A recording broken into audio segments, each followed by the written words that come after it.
Hello दोस्तों, मैं दिनेश चौधरी आप सभी का स्वागत करता हूं पीएससी बाय डीसी सर हमारे यूट्यूब चैनल पर।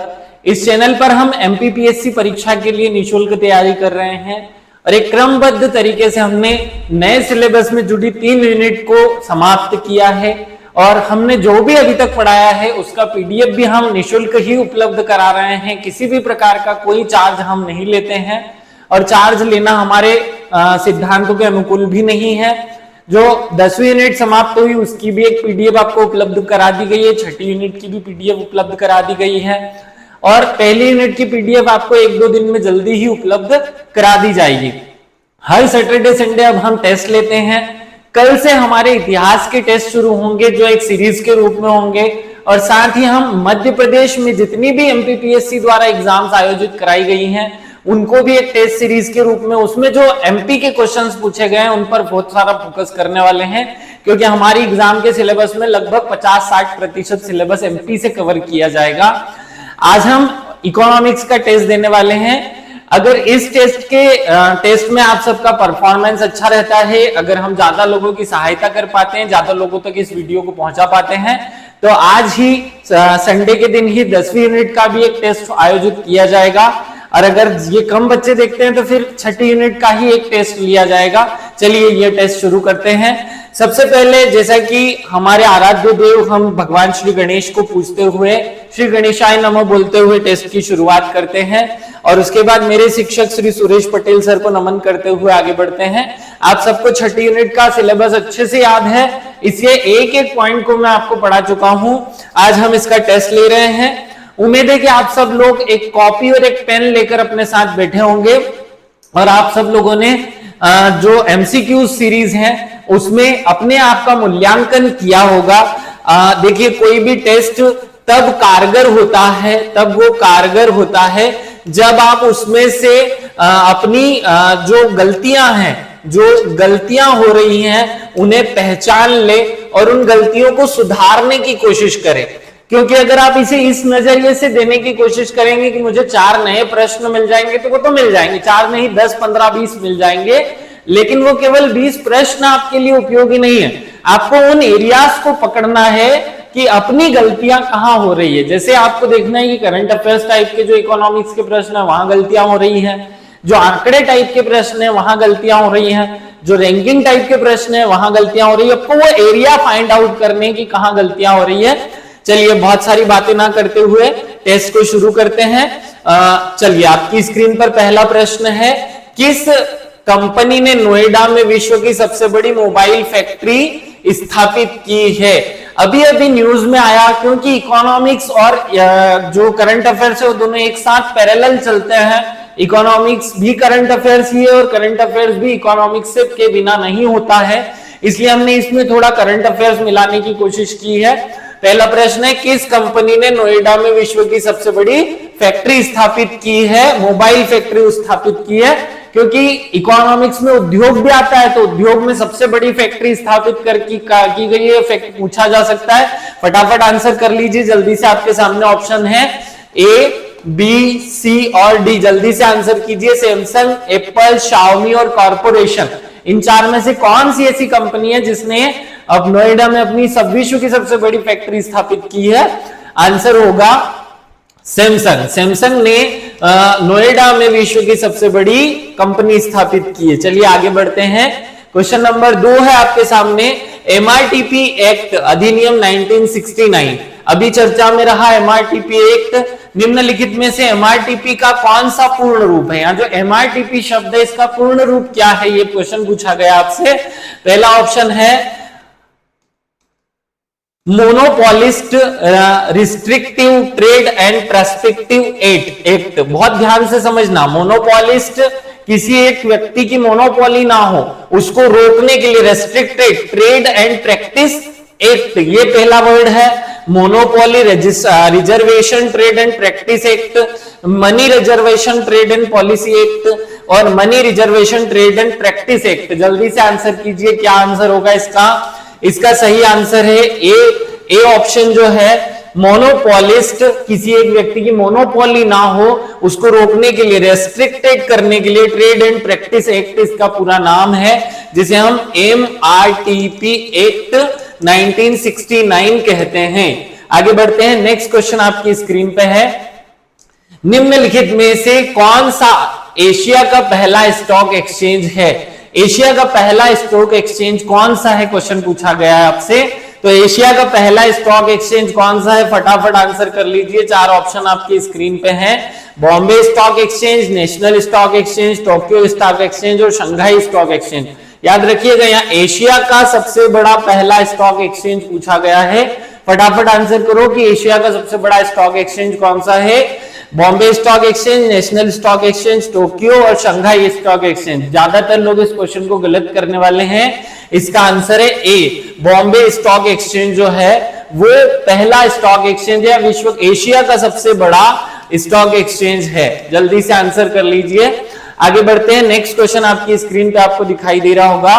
क्वेश्चन नंबर 4 है, ई नाम का पोर्टल, इनाम पोर्टल या ई नाम पोर्टल जो है वो पोर्टल जो कैशलेस भुगतान शुरू करने के लिए निजी क्षेत्र का कौन सा बैंक केंद्र सरकार से जुड़ा है? इस पोर्टल को शुरू करने के लिए किस बैंक ने केंद्र सरकार के साथ समझौता किया है, ये प्रश्न पूछा जा रहा है कि इनाम पोर्टल जो है इसको लागू करने या इसकी मदद से कैशलेस ट्रांजैक्शन को बढ़ावा देने के लिए कौन से बैंक ने उसके साथ समझौता किया है? फटाफट आंसर कीजिए। ए ऑप्शन है yes ICICI Bank, B option है यस बैंक, सी ऑप्शन है बंधन बैंक और डी ऑप्शन है धनलक्ष्मी बैंक। आपका जो आंसर है वो आईसीआईसीआई बैंक है। इसका आंसर, सही आंसर आईसीआईसीआई बैंक होगा। आईसीआईसीआई बैंक ये इसका सही आंसर है, आईसीआईसीआई बैंक। आगे बढ़ते हैं, नेक्स्ट क्वेश्चन पांचवा आपकी स्क्रीन पे है, किस यूरोपीय देश में सर्वप्रथम बैंक नोटों की शुरुआत तथा हाल ही में दुनिया का पहला कैशलेस देश बनने के कारण सुर्खियों में रहा देश कौन सा है? बहुत ही आसान प्रश्न पूछा गया है कि इस दुनिया का सबसे पहला देश कौन सा था जिसने नोट चलाए थे, जिसने नोट चलाए थे। और अब इस दुनिया का पहला देश भी वही बना है जो कैशलेस हो गया है पूरी तरह। तो दुनिया का पहला देश जो कैशलेस हुआ और दुनिया का पहला देश जिसने नोट चलाया वो कौन सा है? फटाफट आंसर कर लीजिए। चार ऑप्शन आपके पास हैं, ए, बी, सी और डी। ये चारों ऑप्शन आपको आंसर करने हैं। स्वीडन, ब्रिटेन, स्विट्जरलैंड और जर्मनी, और चारों ही विकसित देश की श्रेणी में आते हैं। आंसर होगा स्वीडन। क्या आंसर है? स्वीडन जो है ए ऑप्शन, ये आपका सही आंसर है। स्वीडन ने पहली बार नोट चलाए थे और स्वीडन ने ही पहली बार कैशलेस इकोनॉमी को अपनाया है। चलिए आगे बढ़ते हैं, नेक्स्ट क्वेश्चन आपकी स्क्रीन पे है, पूरी तरह से भारतीयों द्वारा प्रबंध पहला बैंक कौन सा था? बहुत कॉमन प्रश्न है और 50 बार एग्जाम में पूछा जा चुका है कि पहली बार भारतीयों द्वारा प्रबंधित बैंक कौन सा था। चार ऑप्शन है आपके सामने, पंजाब नेशनल बैंक, देना बैंक, बैंक ऑफ इंडिया और स्टेट बैंक ऑफ इंडिया। फटाफट आंसर कीजिए कि कौन सा ऐसा बैंक था जो भारत का पहला निजी क्षेत्र का बैंक था या भारतीयों द्वारा प्रबंधित पहला बैंक था। तो भारतीयों द्वारा प्रबंधित पहला बैंक जो है आंसर होगा Punjab national bank. Punjab national bank आपका आंसर हो जाएगा, ए आपका आंसर है। चलिए आगे बढ़ते हैं, नेक्स्ट क्वेश्चन है, विनिमय दर के आधार पर भारत कौन से नंबर की अर्थव्यवस्था है? आपको आंसर करना है। यहां बहुत ध्यान से सुनना, क्वेश्चन क्या दिया है, विनिमय दर के आधार पर पूछ रहा है। वो विनिमय दर समझते हैं, एक क्रय शक्ति क्षमता होती है, एक विनिमय दर होता है, एक जीडीपी होता है। तीन आधारों पर भारत की अर्थव्यवस्था के बारे में प्रश्न पूछे जाते हैं। यहां क्वेश्चन पूछा है, विनिमय दर के आधार पर भारत किस नंबर की अर्थव्यवस्था है? फटाफट आंसर कीजिए। 5वें नंबर की सबसे बड़ी, 6ठे नंबर की, 3rd नंबर की या 4th नंबर की? जल्दी से बताइए। विनिमय दर के आधार पर भारत 5वें नंबर की सबसे बड़ी अर्थव्यवस्था है, तो ऑप्शन ए जो है वो सही आंसर होगा आपका। चलिए आगे बढ़ते हैं, नेक्स्ट क्वेश्चन है, भारत दुनिया का कौन से नंबर की अर्थव्यवस्था है? अब यहां देखिए, ना तो कोई विनिमय शब्द जोड़ा गया है, तो भारत कौन से नंबर की अर्थव्यवस्था है विश्व में? तीसरी है, चौथी है, 5वीं है या 6ठी है?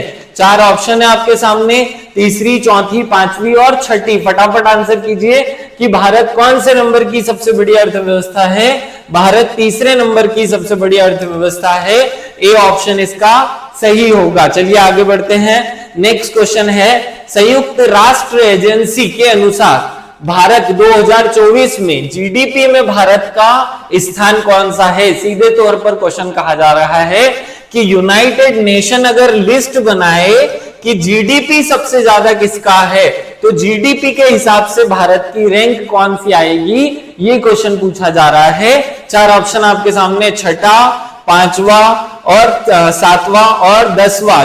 चलिए जल्दी से आंसर कीजिए कि संयुक्त राष्ट्र की जीडीपी रैंकिंग के हिसाब से भारत का स्थान कौन सा है। तो जीडीपी की रैंकिंग देखी जाए तो भी भारत 5वें नंबर पे आएगा, 5th कंट्री हम बनेंगे। जैसे कि विनिमय दर होता है वैसा ही एक जीडीपी होता है, तो विनिमय दर के आधार पर 5वां स्थान और जीडीपी के हिसाब से 5वां स्थान। दोनों बातें बहुत अच्छे से याद रखेंगे। ऑप्शन बी सही होगा। क्या ऑप्शन सही होगा? बी ऑप्शन जो है वो सही होगा। नेक्स्ट स्क्रीन पे है आपके क्वेश्चन नंबर 10। वन रिपोर्ट 2021 के अनुसार मध्य प्रदेश में वन क्षेत्रफल कितना है। मध्य प्रदेश का वन क्षेत्रफल पूछा जा रहा है 2021 की, क्योंकि यही अंतिम रिपोर्ट है। 2021 की रिपोर्ट के अनुसार मध्य प्रदेश का वन क्षेत्रफल आपको बताना है कि मध्य प्रदेश का वन क्षेत्रफल कितना है। A option, B option, C option और डी ऑप्शन लगभग चारों एक जैसे 72,560, 71,545, 73,562, 77,492। चार ऑप्शन आपके सामने अवेलेबल हैं। फटाफट आंसर कीजिए कि इसका आंसर क्या होगा। देखिए 10वां क्वेश्चन जो पूछा गया है, वन स्थिति रिपोर्ट के अनुसार मध्य प्रदेश में वनों का जो क्षेत्रफल है वो 77,492 वर्ग किलोमीटर है। ये पॉइंट याद रखना। इस हिसाब से डी ऑप्शन जो है वो सही होगा। जल्दी से आंसर कर लीजिए। अपने आप का मूल्यांकन करना नहीं भूलें। क्वेश्चन के आंसर हम कर रहे हैं इसलिए नहीं कि हमें एक फैक्ट पता चल जाए। एक फैक्ट तो आपको पता चल ही जाएगा, लेकिन आपको वो एरिया ढूंढना है कि हम किस एरिया में कमजोर हैं। वो बातें ढूंढनी है, वो चीजें, वो पॉइंट्स, वो सब्जेक्ट ढूंढ लीजिए, वो क्षेत्र ढूंढ लीजिए। चलिए आगे बढ़ते हैं। नेक्स्ट क्वेश्चन 11वां क्वेश्चन है, मध्य प्रदेश में कुल सड़क लंबाई कितनी है। ये 2022-23 के जो आंकड़े हैं उस पर आधारित क्वेश्चन है। जल्दी से बताना है कि मध्य प्रदेश में कुल सड़कों की लंबाई कितनी है। चार ऑप्शन आपके सामने हैं, ए, बी, सी और डी। 12,980 किलोमीटर, 72,961 किलोमीटर, 22,345 और 62,565।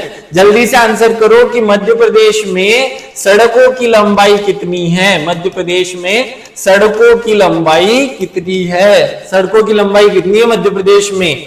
72,962 किलोमीटर होगा इसका आंसर। 72,962 किलोमीटर। ये क्वेश्चन इसलिए डाला कि आप वन स्थिति वाले जो क्वेश्चन, पिछला क्वेश्चन था वहां 77,492 है, यहाँ 72,961 है। दोनों में कंफ्यूज ना होकर के गलत आंसर ना कर लो। तो याद रखना 72,961 वर्ग किलोमीटर जो है, सॉरी किलोमीटर लंबी हमारी सड़कें हैं। तो बी ऑप्शन जो है वो आपका सही होगा। आगे बढ़ते हैं।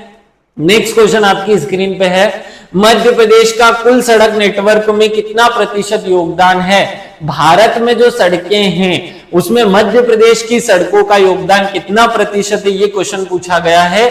चार ऑप्शन आपके सामने हैं, ए, बी, सी, डी। ए 3.70%, बी है 6.6%, सी है 4.6 और डी है 6.4। फटाफट आंसर कीजिए कि भारत में जो सड़कों की लंबाई है उसमें मध्य प्रदेश का कितना प्रतिशत योगदान है। ऐसा नहीं है कि हमने आपको नहीं पढ़ाया है। आप हमारे वीडियो देखिए, आपको पूरा वर्ड टू वर्ड सब चीजें मिलेगी। बस शिद्दत के साथ वीडियोस को देखना है, समझना है, सीखना है। भारत में जो कुल सड़कें हैं उसमें से 6.6% योगदान जो है वो मध्य प्रदेश की सड़कों का है, या उसमें से 6.6% सड़कें मध्य प्रदेश में है। आंसर बी आपका सही होगा। अगला प्रश्न आपकी स्क्रीन पे है, औद्योगिक विकास में मध्य प्रदेश देश में कौन से स्थान पर है। औद्योगिक विकास की अगर लिस्ट बनाई जाए राज्यों की, तो औद्योगिक विकास की दृष्टि से मध्य प्रदेश कौन से स्थान पर है। ए है 6 नंबर पे, 9 नंबर पे, या 8वें नंबर पे या 7वें नंबर पे? फटाफट आंसर कर लीजिए कि मध्य प्रदेश कौन से स्थान पर है, 6, 9, 8वें और 7वें? जल्दी से आंसर करो। मध्य प्रदेश जो है वो 7वें स्थान पर है औद्योगिक विकास की दृष्टि से। क्वेश्चन पूछा गया है औद्योगिक विकास की दृष्टि से मध्य प्रदेश कौन से नंबर पर है? 7वें नंबर पर या 7वां स्थान रखता है। याद रखना डी ऑप्शन जो है वो सही होगा। चलिए आगे बढ़ते हैं। नेक्स्ट क्वेश्चन आपकी स्क्रीन पे है 14वां प्रश्न। मध्य प्रदेश में कपास और सूती धागा निर्यात करने में मध्य प्रदेश का कौन सा स्थान है? क्या क्वेश्चन पूछा है? कपास और सूती धागा ये दोनों को निर्यात करने की अगर लिस्ट बनाई जाए तो मध्य प्रदेश कौन से स्थान पर है? 4 ऑप्शन आपके सामने है। फिर से पहले, दूसरे, तीसरे या चौथे नंबर पे मध्य प्रदेश कौन से स्थान पर है? फटाफट आंसर कीजिए कि अगर सूती वस्त्रों के निर्यात की बात की जाएगी तो मध्य प्रदेश कौन से स्थान पर होगा? मध्य प्रदेश दूसरे स्थान पर होगा। अगर कपास की बात की जाए और सूती धागे के निर्यात की बात की जाए तो इन दोनों के ही निर्यात में मध्य प्रदेश सेकंड स्थान पर है। आप याद रखेंगे बी ऑप्शन जो है आपका सही होगा। आगे बढ़ते हैं। नेक्स्ट क्वेश्चन आपकी स्क्रीन पर है 2015 में 22-23 15वां क्वेश्चन है 2022-23 में मध्य प्रदेश की कितनी राशि प्रत्यक्ष विदेशी निवेश से प्राप्त हुई? प्रत्यक्ष विदेशी निवेश को हम एफडीआई कहते हैं, फॉरेन डायरेक्ट इन्वेस्टमेंट। इसके माध्यम से मध्य प्रदेश के शासन को या मध्य प्रदेश को कितनी राशि प्राप्त हुई थी? आपसे ये पूछा जा रहा है मध्य प्रदेश को कितनी राशि प्राप्त हुई? ए ऑप्शन है 1260, बी ऑप्शन है 1433, सी ऑप्शन है 1560 और डी ऑप्शन है 1643 करोड़ रुपए। आंसर है इसका सी ऑप्शन, 1560 करोड़ रुपए जो है वो मध्य प्रदेश शासन को राशि प्राप्त हुई थी। आपको ये याद रखना है, ऐसे प्रश्न गलत नहीं होने चाहिए। चलिए आगे बढ़ते हैं। नेक्स्ट क्वेश्चन आपकी स्क्रीन पे है वर्ष 2023-24 में प्रचलित भाव पर मध्य प्रदेश की विकास दर कितनी थी? फटाफट आंसर कीजिए। प्रचलित भाव पूछा जा रहा है आपसे। क्या पूछा जा रहा है? प्रचलित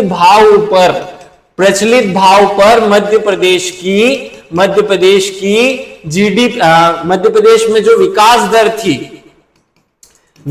दर थी वो कितनी थी? ए ऑप्शन है 14.5, बी ऑप्शन है 12.4, सी ऑप्शन है 16.5 और डी ऑप्शन है 11.2। तो हमारा जो प्रचलित भाव होता है उस पर कितनी जीडीपी दर रही? 16.5% इसका आंसर होगा। सी ऑप्शन जो है वो सही है आपका। फटाफट आगे बढ़िए, अपना मूल्यांकन करके चलिएगा।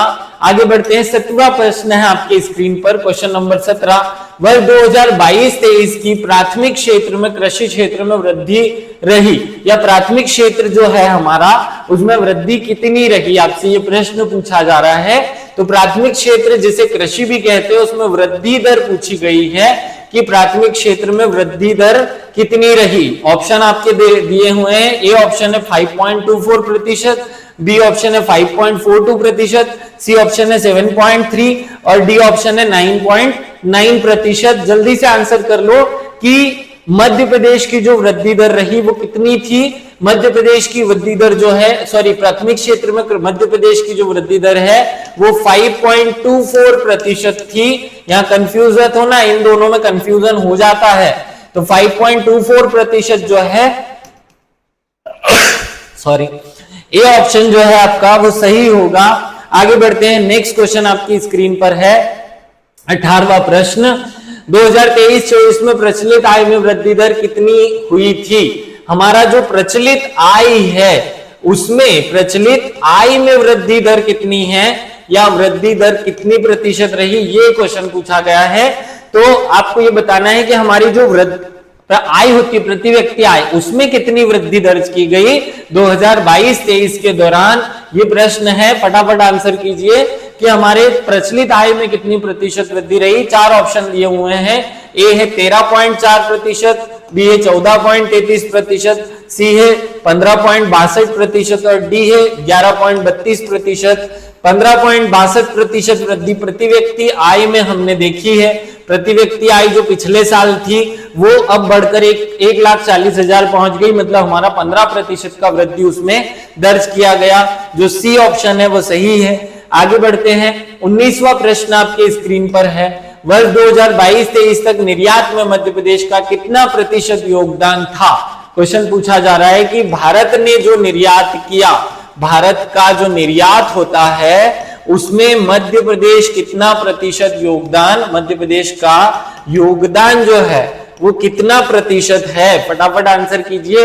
ए ऑप्शन है 2%, बी ऑप्शन है 6%, सी ऑप्शन है 5% और डी ऑप्शन है 4%। फटाफट आंसर कीजिए कि मध्य प्रदेश का कितना प्रतिशत योगदान है। और बहुत आसान है, ये निर्यात में योगदान हमारा 2% का है, हम 2% योगदान देते हैं निर्यात में। ए ऑप्शन जो है वो सही हो जाएगा आपका। चलिए आगे बढ़ते हैं। नेक्स्ट क्वेश्चन, जल जीवन मिशन के तहत 2024 तक कितने लीटर पानी प्रति व्यक्ति तक पहुंचाने का लक्ष्य रखा गया है। और बहुत आसान प्रश्न है, हमने कितने लीटर पानी हर एक व्यक्ति को नल से जल के माध्यम से पहुंचाने का लक्ष्य रखा है। बहुत आसान प्रश्न है, जल्दी से आंसर कर लीजिए। हमने 2024 तक, 2019 में शुरू हुआ था ये नल से जल मिशन या नल जल मिशन। 5 वर्ष 2024 तक 55 लीटर पानी हर एक व्यक्ति तक पहुंचाने का लक्ष्य रखा था। बी ऑप्शन जो है आपका वो सही होगा। आगे बढ़ते हैं। नेक्स्ट क्वेश्चन आपकी स्क्रीन पर है, 21वां प्रश्न, मध्य प्रदेश में दूसरे चरण में जो 6 सीटों पर मध्य प्रदेश में मतदान हुआ वो मतदान कितना प्रतिशत है। एक करंट अफेयर्स का क्वेश्चन पूछा गया है ताकि हम अवेयर रहें। खैर ये कोई इकोनॉमिक्स का प्रश्न नहीं है, लेकिन फिर भी हमारी अवेयरनेस को शो करने के लिए 2-3 प्रश्न डाल दिए थे हमने। तो 2-3 प्रश्नों में एक प्रश्न है कि अभी जो मतदान हुआ द्वितीय चरण का, पहले चरण में तो 68% था, दूसरे चरण में हमारे यहाँ जो मतदान हुआ उसमें हमारा प्रतिशत कितना है। 4 ऑप्शन है, 57%, 58%, 56% या 53%। फटाफट आंसर करो कि हमारे यहाँ मतदान में प्रतिशत कितना रहा। 58% मतदान रहा या 58% जो है वो योगदान रहा हमारा, या योगदान जो है वो मतदान प्रतिशत में देखा गया है।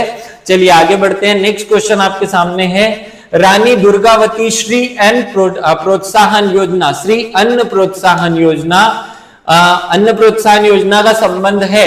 4 ऑप्शन दे रखे हैं, आप बहुत ध्यान से समझिएगा।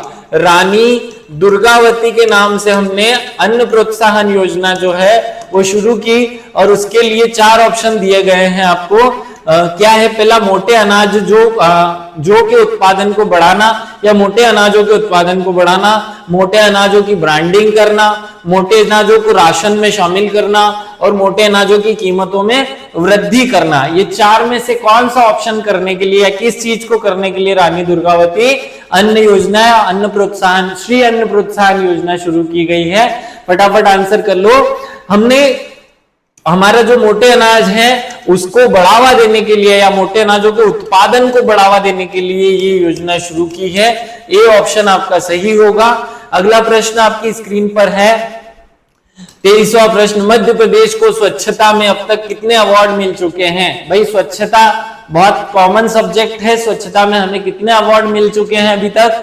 आप सब लोग, क्योंकि अधिकतर स्टूडेंट इंदौर में रहकर तैयारी करते हैं, उनका ये प्रश्न गलत ना हो पाए। मध्य प्रदेश को स्वच्छता में कितने अवार्ड मिले हैं। मध्य प्रदेश को स्वच्छता में 7 अवार्ड मिले हैं। हम 7 बार लगातार प्रथम स्थान प्राप्त कर चुके हैं। बी ऑप्शन सही होगा। चलिए आगे बढ़ते हैं। भारत का पहला एवं एशिया का 5वां हाई स्पीड पार्क कहां स्थापित किया गया है। 4 ऑप्शन और चारों के चारों राष्ट्रीय उद्यान के नाम हैं। 4 ऑप्शन में भारत का पहला और एशिया का 5वां हाई स्पीड जो ट्रैक है वो कहां बनाया गया है। पहला सतपुड़ा, दूसरा है पेंच, तीसरा कान्हा और चौथा ऑप्शन है संजय टाइगर उद्यान। फटाफट आंसर कीजिए कि कहां पर हमने ये स्थापित किया है, कहां पर हमारे द्वारा ये बनाया गया है। जल्दी जल्दी आंसर कर लो कि मध्य प्रदेश में कौन से स्थान पर हमने पहला हाई स्पीड जो पार्क है उसकी स्थापना की है। मध्य प्रदेश का, ये देखिए करंट अफेयर्स के प्रश्न हैं। करंट अफेयर्स के ऐसे छोटे छोटे प्रश्न आपको याद होने चाहिए। करंट अफेयर्स में ऐसे प्रश्न हमसे बहुत पूछे जाते हैं, आपसे सबसे पूछे जाते हैं ये प्रश्न। भारत का पहला और एशिया का 5वां हाई स्पीड पार्क कहां स्थापित किया गया है। जल्दी से आंसर कीजिए।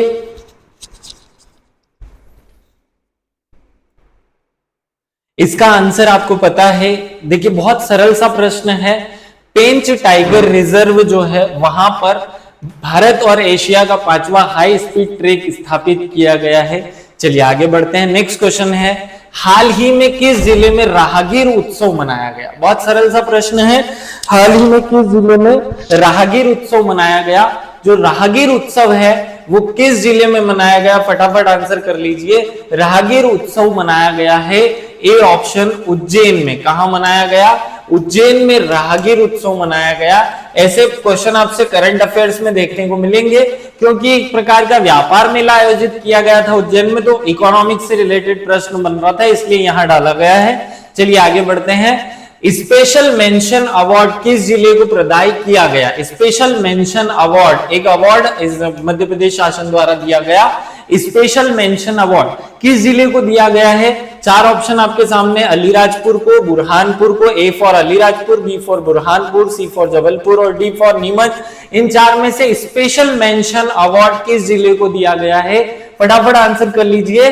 स्पेशल मेंशन अवार्ड जो है वो बुरहानपुर को दिया गया है। आप याद रखेंगे, जो सबसे बुरा था उसे बुरहानपुर, हानपुर, इसको मैंने बुरा बोल दिया है इसलिए याद रह जाएगा। बुरहानपुर में हमने स्पेशल मेंशन अवार्ड दिया है। आगे बढ़ते हैं। नेक्स्ट क्वेश्चन है आपके सामने, कितने विकास दरों में, कितने विकास खंडों में ई लाइब्रेरी खोली जाएगी? हमारे मध्य प्रदेश में अभी आप सबको पता है कि आदिवासी विकास खंडों में हम ई लाइब्रेरी का कॉन्सेप्ट लेकर आए हैं। तो जो ई लाइब्रेरी वाला जो कॉन्सेप्ट है वो कितने विकास खंडों में, लाइब्रेरी का जो कॉन्सेप्ट है वो कितने विकास खंडों में खोला जा रहा है? ऑप्शन ए है 89, बी है 90, सी ऑप्शन है 70 और डी ऑप्शन है 80। कितने विकास खंडों में खोली जा रही हैं? आप सबको पता है कि सारे आदिवासी विकास खंड, जितने आदिवासी विकास खंड है, संख्या से याद रह जाएगा। 89 आदिवासी विकास खंड और 89 विकास खंडों में ही हमने ई लाइब्रेरी का कॉन्सेप्ट स्थापित करना है। आगे बढ़ते हैं। बेनीगंज सिंचाई नहर का निर्माण किस जिले में किया गया है? बहुत अच्छा प्रश्न है। अभी अभी क्योंकि करंट अफेयर्स के प्रश्न हैं इसलिए मैंने इकोनॉमिक्स में डाल लिए हैं। इकोनॉमिक्स में हम ऐसे ही 5-6 प्रश्न करंट अफेयर्स के डालते रहेंगे। बेनीगंज सिंचाई परियोजना जो है वो किस जिले में निर्माण की गई है? ऑप्शन है आपके सामने, ए छतरपुर, बी रीवा, सी बैतूल और डी गुना। फटाफट आंसर करो कि कहां पर स्थापित की गई है? बेनीगंज, बेनी जो है, बेनीगंज सिंचाई परियोजना कहां स्थापित की गई है? बेनीगंज सिंचाई परियोजना छतरपुर जिले में स्थापित की गई है। आंसर जो है आपका वो ए होगा। आगे बढ़ते हैं। नेक्स्ट क्वेश्चन है, मध्य प्रदेश में सिंचाई अनुसंधान संचालनालय की स्थापना किस वर्ष में की गई थी? मध्य प्रदेश में सिंचाई संचालनालय की स्थापना किस वर्ष में की गई थी? बहुत अच्छा प्रश्न है। एमपी से रिलेटेड प्रश्नों को हम खुद भी फोकस करना चाहते हैं। ऐसे स्टूडेंट जो कि थोड़ा अपने आप को कमजोर मानते हो, एमपी पर ज्यादा फोकस करें। हम कोशिश करेंगे कि एमपी पर ज्यादा फोकस किया जाए, आप भी यही फोकस करें। ए ऑप्शन है 1960, बी ऑप्शन है 1964, सी ऑप्शन है 1968 और डी ऑप्शन है 1970। तो कौन से वर्ष में सिंचाई अनुसंधान संचालनालय की स्थापना की गई थी? बहुत ही अच्छा प्रश्न है। आपका ऑप्शन जो बी है 1964। जनरली ऐसे क्वेश्चन के आंसर आपको रट करके रखने। 1964 में हमें हमारे यहाँ सिंचाई अनुसंधान संचालनालय की स्थापना की गई थी। आगे बढ़ते हैं। मध्य प्रदेश में तालाब जोड़ो परियोजना, क्या क्वेश्चन है? मध्य प्रदेश में तालाब जोड़ो परियोजना सर्वप्रथम किस जिले में प्रारंभ की गई? देखिए इकोनॉमिक्स में भी योजनाएं आती है, करंट अफेयर्स में भी आती है, और जो जो हम सब्जेक्ट पढ़ते हैं, जैसे कृषि पढ़ रहे हैं तो कृषि मध्य प्रदेश की है तो मध्य प्रदेश में भी आती है। इसलिए ऐसे क्वेश्चन हमने 3-4 क्वेश्चन कृषि से डाले, 3-4 उद्योगों से डाले, 3-4 करंट से डाले, ऐसे पेपर बनाने की कोशिश की जा रही है।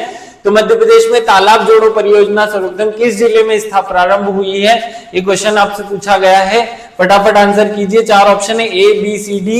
ए है बालाघाट, बी सिवनी, सी टीकमगढ़ और पन्ना। इनमें से कौन से जिले में ये तालाब जोड़ो परियोजना शुरू की गई? फटाफट आंसर कर दीजिए। टीकमगढ़ में तालाब जोड़ो परियोजना शुरू की गई है।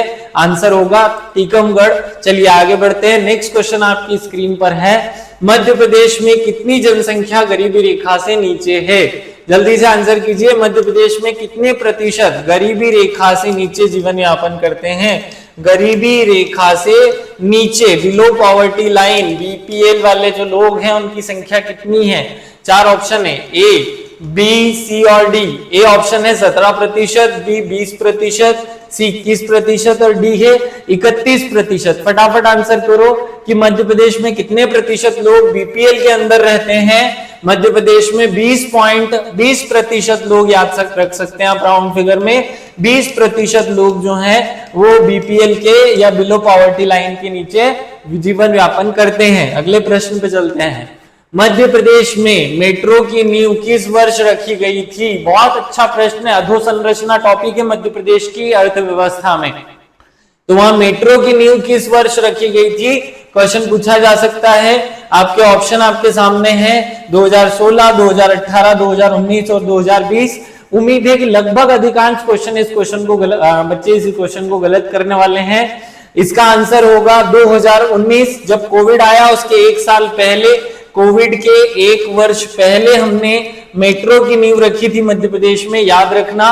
तो 2019 में हमने मेट्रो की शुरुआत की थी। आगे बढ़ते हैं। सांची बौद्ध एवं भारतीय ज्ञान अध्ययन विश्वविद्यालय की स्थापना किस वर्ष की गई? तो क्योंकि अधोसंरचना में हमारा जो स्ट्रक्चर है वो भी आता है, शिक्षा और कौशल हमारे इकोनॉमिक्स के सब्जेक्ट हैं, तो वहां आपसे ये क्वेश्चन पूछे जा सकते हैं। सांची बौद्ध और भारतीय ज्ञान विश्वविद्यालय की स्थापना कब की गई? ऑप्शन ए है 2008, बी है 2009, सी 2010 और डी ऑप्शन है 2012। फटाफट आंसर करो कि हमारे यहाँ सांची बौद्ध और भारतीय ज्ञान विश्वविद्यालय की स्थापना 2012 में की गई थी। ज्ञान की तभी आवश्यकता पड़ती है जब आदमी की 12 बज जाती है। चलिए आगे बढ़ते हैं। नेक्स्ट क्वेश्चन आपके सामने है, ODOP, एक जिला एक उत्पाद के तहत अदरक किस जिले के लिए उत्पाद का एक जिला एक उत्पाद निर्धारित किया गया है? 4 ऑप्शन है, मंदसौर, बी गुना, सी शाजापुर और डी बड़वानी। आपको आंसर करते टाइम जो चारों जिले दिए हुए हैं इन चारों को ही कमेंट करके बताना है कि मंदसौर का एक जिला एक उत्पाद क्या है, गुना का एक जिला एक उत्पाद क्या है, शाजापुर का एक जिला उत्पाद क्या है और बड़वानी का एक जिला एक उत्पाद क्या है। इसका आंसर तो मैं आपको बता ही रहा हूं कि बड़वानी इसका आंसर है, क्योंकि अदरक खाने से बड़े हो जाते हैं ना, तो जो कुछ भी मतलब स्वाद बढ़ जाता है। आपको चाय में जैसे ही अदरक डाला जाएगा स्वाद बढ़ जाएगा। हमने ये हर एक आपको जब जो वीडियो बनाया था उसमें एक एक जिले को हमने याद करा रखा है, आपको रटवा रखा है। बड़वानी इसका आंसर होगा। डी जो है वो ऑप्शन सही है, एक जिला एक उत्पाद में बड़वानी है अदरक में।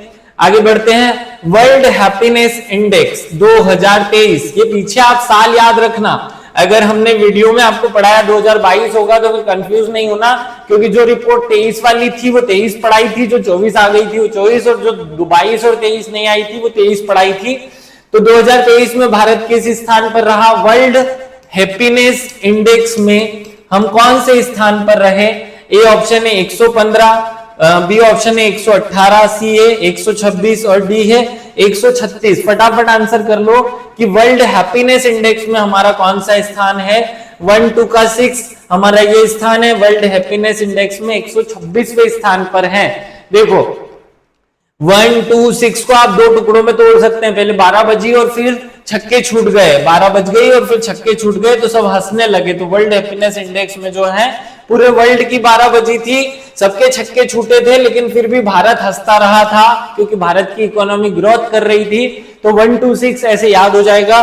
चलिए आगे बढ़ते हैं। नेक्स्ट क्वेश्चन आपके स्क्रीन पर है, फिलिप्स वक्र किन किन मध्य संबंधों को व्यक्त करता है?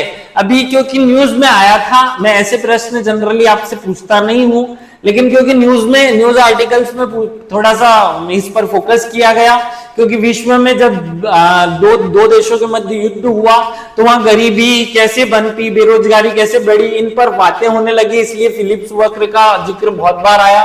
फिलिप्स वक्र किन किन के मध्य संबंध को व्यक्त करता है? ए ऑप्शन है मुद्रास्फीति और बेरोजगारी, बी ऑप्शन है आय और व्यय, सी ऑप्शन है गरीबी और बेरोजगारी, डी ऑप्शन है जनसंख्या और उत्पादन के साधन। फटाफट आंसर करो कि किनके बीच में संबंध को बताता है। अभी मैंने बोल दिया इसे गलती से, मुद्रास्फीति और बेरोजगारी के मध्य संबंध को बताता है। ए ऑप्शन आपका सही होगा। अगले प्रश्न पे चलते हैं। मध्य प्रदेश का पहला कृषि उत्पादन कौन सा है जिसे जीआई टैग प्राप्त हुआ? मध्य प्रदेश में बहुत सारे एक जिला एक उत्पाद भी हमने बनाए हैं, तो एक ऐसा कौन सा उत्पाद है जिसे जीआई टैग मिला? वो सबसे पहला उत्पाद कौन सा है? कृषि का। देखिए यहाँ कृषि पूछा गया है, अगर आपसे खाली जीआई टैग पूछा जाता और कृषि ना पूछा जाता तो प्रश्न अलग हो जाता, फिर वो 2005 में हम जाते आंसर करते। यहाँ कृषि का पहला उत्पाद कौन सा है ये क्वेश्चन पूछा गया है। फटाफट आंसर कीजिए कि कौन सा उत्पाद है जो कृषि से संबंधित है और उसे जीआई टैग मिला। सबको पता है चिन्नौर चावल जो आंसर है ये सही है, इसे जीआई टैग के रूप में हमने नामित किया है। आगे बढ़ते हैं। मध्य प्रदेश में मत्स्य विकास बोर्ड की स्थापना कब की गई थी? 2008 में, 2009 में, 2010 में और 2012 में। फटाफट आंसर करो कि मध्य प्रदेश में मत्स्य विकास बोर्ड की स्थापना कब की गई थी? हमारे यहाँ कितनी मछलियां पकड़ी जाती हैं? तो हमारे यहाँ केवल 8 मछलियां पकड़ी जाती हैं दिन भर में। मत्स्य विकास बोर्ड जो है वो 2008 में बनाया गया था। आगे बढ़ते हैं। नेक्स्ट क्वेश्चन आपकी स्क्रीन पे है। मध्य प्रदेश सरकार ने मध्य प्रदेश कृषि लागत एवं विपणन आयोग का गठन कब किया था? बहुत अच्छा प्रश्न है। देखिए अभी चुनाव में एक मुद्दा रहा किसानों की आय का, इस कारण से ये जो कृषि लागत एवं विपणन आयोग है यह भी चर्चा में रहा और यही प्रश्न पूछा गया है कि मध्य प्रदेश सरकार ने मध्य प्रदेश में कृषि लागत एवं विपणन आयोग का गठन कब किया था? फटाफट आंसर करो कि मध्य प्रदेश में 2016 में हुआ था, 2017 में हुआ था, 14 में हुआ था या 2018 में हुआ था। फटाफट आंसर करो। 2017 पे होता है खतरा और जब कृषि पे खतरा आएगा तो हम कृषि लागत एवं विपणन आयोग बनाएंगे। तो 2017 में कृषि लागत एवं विपणन आयोग बना था। आगे बढ़ते हैं। नेक्स्ट क्वेश्चन है सतत विकास लक्ष्य 5 में भारत मध्य प्रदेश में का कौन सा स्थान है? तो भारत में मध्य प्रदेश का कौन सा स्थान है सतत विकास लक्ष्य 5 में? हमने 17 सतत विकास लक्ष्य पढ़े हैं, सब में हमने उनकी रैंकिंग, उनका नंबर सब बताया हुआ है आपको। 10वां स्थान है, 5वां स्थान है, 8वां स्थान है या 7वां स्थान है? जल्दी से आंसर करो कि मध्य प्रदेश का कौन सा स्थान है। फटाफट आंसर करना है कि मध्य प्रदेश कौन से नंबर पर है 5वें सतत विकास लक्ष्य में? मध्य प्रदेश 5वें सतत विकास लक्ष्य में 7वें स्थान पर है। डी ऑप्शन जो है वो आपका सही होगा। अगले क्वेश्चन पे आते हैं। भारत में जैविक खेती के तहत कृषि भूमि के क्षेत्रफल में मध्य प्रदेश का कौन सा स्थान है? ने बहुत अच्छे से नोट्स में जब आपको जैविक खेती कृषि वाला टॉपिक है उसके सबसे लास्ट में यही पॉइंट लिखा हुआ है। अब नोट्स ओपन करके देखते रहिए, बीच में रिवाइज करते रहिए। आपके ऑप्शन है पहला स्थान, दूसरा, तीसरा, दूसरा और चौथा स्थान। तो मध्य प्रदेश का जैविक खेती के क्षेत्रफल की अगर सूची पूरे भारत के राज्यों की देखी जाए तो कौन से स्थान पर है? हम प्रथम स्थान पर हैं जैविक खेती के क्षेत्रफल में। तो जैविक खेती के क्षेत्रफल में हम कौन से स्थान पर हैं? फर्स्ट स्थान पर, पहले स्थान पर हैं, हम याद रखेंगे। हमने इस टेस्ट में 40 प्रश्न हल किए हैं। आप सब लोग अपना मूल्यांकन करें और अगर इस वीडियो को आपके द्वारा अच्छे से शेयर किया जाता है, हमें लगता है कि हम ज्यादा से ज्यादा स्टूडेंट को फायदा पहुंचा पा रहे हैं, तो आज ही आपका एसटी एससी वाला जो अनुसूचित जाति जनजाति से रिलेटेड जो संवैधानिक प्रावधान और उससे रिलेटेड जो बाकी प्रावधान है उन पर एक टेस्ट रहेगा। विशेष रूप से याद दिला दूं 10वीं यूनिट का टेस्ट अभी हमने नहीं लिया है, आज उसका टेस्ट आपके व्यू पर डिपेंड करेगा। चलिए आप सभी लोगों को विशेष रूप से धन्यवाद इस टेस्ट में शामिल होने के लिए। ऐसे ही अपना मूल्यांकन करके अपने आप को सुधारते रहिए। विशेष धन्यवाद। Thank you.